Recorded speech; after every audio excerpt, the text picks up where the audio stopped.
નમસ્કાર. આંગણવાડી કેન્દ્રોમાં ફરજ બજાવતા આંગણવાડી કાર્યકર બહેનો, તેડાગર બહેનો, સ્વાગત છે આપ સૌનું આપણી આ યુટ્યુબ ચેનલ ન્યૂઝ વિથ ભાવેશમાં. તો બહેનો, આજની તારીખ 5/3/2026.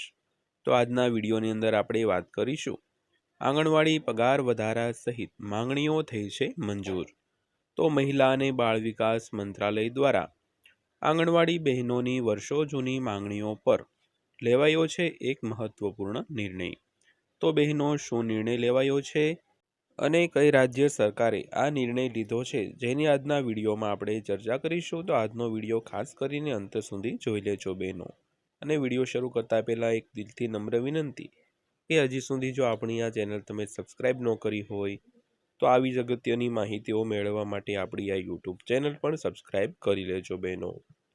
તો વાત કરીએ તો મંત્રીએ વિધાનસભામાં જણાવ્યું હતું કે 2025ના બજેટમાં તેમના લાંબા સમયની પડતર મુદ્દાઓના ઉકેલ માટે ₹20 કરોડની ફાળવણી પણ કરવામાં આવી છે બહેનો.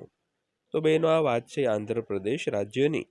તો વિગતવાર વાત કરીએ તો મહિલા અને બાળ કલ્યાણ અને આદિજાતિ કલ્યાણ મંત્રી ગુમુદ્દી સંધ્યા રાનીએ ગુરુવારે એટલે કે 5 માર્ચે જણાવ્યું હતું કે સરકારે આંગણવાડી કાર્યકરો દ્વારા ઉઠાવવામાં આવેલી 10 માંગણીઓમાંથી 9 માંગણીઓનું નિરાકરણ છે તે કરી દીધું છે.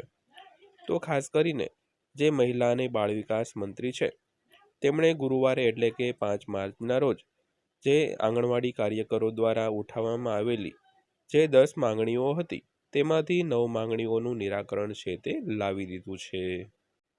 તો વિગતવાર જોઈએ તો રાજ્યમાં આંગણવાડી કેન્દ્રોની કામગીરી અને માળખાગત સુવિધાઓ અંગે વિધાનસભ્યોમાં સભ્યો પી રમેશ બાબુ અને મોહમ્મદ નઝીર દ્વારા ઉઠાવવામાં આવેલા પ્રશ્નોના જવાબમાં મંત્રીએ જણાવ્યું હતું કે આંગણવાડી કાર્યકરોને ટેકો આપવાના ભાગરૂપે તેમના પગારમાં ₹4200થી ₹7000 અને પછી 2018માં ₹10,500 વધારો કરવામાં આવ્યો હતો અને મૃતક કર્મચારીઓના અંતિમ સંસ્કાર ખર્ચ માટે ₹15,000 સહાય પૂરી પાડવામાં આવી હતી.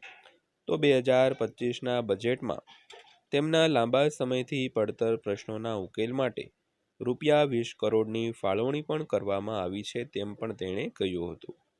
તો તેમણે ગૃહને માહિતી આપી હતી કે આંધ્રપ્રદેશમાં 257 સંકલિત બાળ વિકાસ સેવાઓ એટલે કે ICDS પ્રોજેક્ટમાં હાલમાં કાર્યરત 55,746 આંગણવાડી કેન્દ્રોમાંથી 21,756 કેન્દ્રો તેમના પોતાના મકાનોમાં કાર્યરત છે. તો 10,566 અન્ય સરકારી ઇમારતોમાં કાર્યરત છે અને 23,424 ભાડાના મકાનોમાં ચલાવવામાં આવે છે.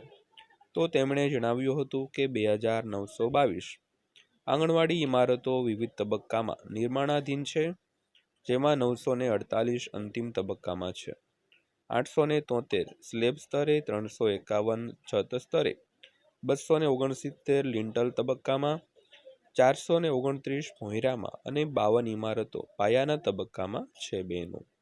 તો તેમણે જણાવ્યું હતું કે આ ઇમારતોને પૂર્ણ કરવા માટે ₹193.92 કરોડના પ્રસ્તાવો વિચારણા હેઠળ છે, જેમાં અંતિમ તબક્કામાં રહેલા ઇમારતો માટે ₹48.52 કરોડનો પણ સમાવેશ થાય છે.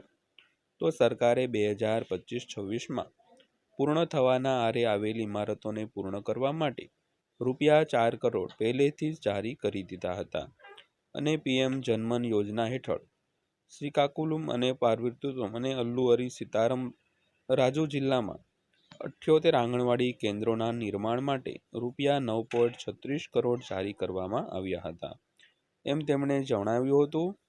અને તેમણે એમ પણ ઉમેર્યું હતું કે બાકી રહેલી ઇમારતો પૂર્ણ કરવા માટે ₹4 કરોડ અને પૂર્ણ થયેલા માળખા માટે ₹1.94 કરોડના વધારાના ભંડોળ પણ જારી કરવામાં આવ્યા છે. તો મંત્રીએ જણાવ્યું હતું કે આંગણવાડી કેન્દ્રો 6 વર્ષથી ઓછી ઉંમરના બાળકો, સગર્ભા સ્ત્રીઓ અને સ્તનપાન કરાવતી માતાઓને પૌષ્ટિક ખોરાક, પૂર્વ શાળા શિક્ષણ અને આરોગ્ય તપાસ પૂરી પાડે છે. તો દેખરેખ અને સેવા વિતરણને મજબૂત બનાવવા માટે સરકારે 58,204 આંગણવાડી કાર્યકરો સુપરવાઇઝર અને બ્લોક કોઓર્ડિનેટરને ₹75 કરોડના 5G સ્માર્ટફોનનું વિતરણ પણ કર્યું છે. તો તેમણે વધુમાં કહ્યું હતું કે આંગણવાડી કેન્દ્રોમાં હાજરી 70%થી વધીને 96% થઈ ગઈ છે, જેનો શ્રેય તેમણે વર્તમાન ગઠબંધન સરકારની પહેલોને આપ્યો છે. તો શ્રીમતી સંધ્યા રાણીએ જણાવ્યું હતું કે સરકાર હાલમાં દર મહિને લગભગ 30 લાખ બાળકો માટે વૃદ્ધિનું નિરીક્ષણ કરી રહી છે, જેમાં પુરવઠા અને ઉપયોગને ટ્રેક કરવા માટે 100% રિયલ ટાઈમ ડેટા એન્ટ્રી માટે મોબાઈલ એપ્લિકેશન આધારિત સિસ્ટમનો ઉપયોગ છે તે કરવામાં આવી રહ્યો છે અને ઈંડા, દૂધ અને બાલામૃતમ જેવા પોષણ મિશ્રણ સહિત 15 પ્રકારની પૌષ્ટિક ખાદ્ય વસ્તુઓના નિયમિતપણે વિતરણ પણ કરવામાં આવી રહ્યું છે. તો બહેનો, આ હતી વાત આંધ્રપ્રદેશ રાજ્ય સરકારની. તો ગુજરાત રાજ્ય સરકાર આવી સુવિધાઓ ક્યારે આપશે તે આપ સૌને જોવું રહ્યું. તો બહેનો, આ હતી આજની માહિતી. વિડીયો અંત સુધી જોયો તે બદલ આપનો દિલથી આભાર.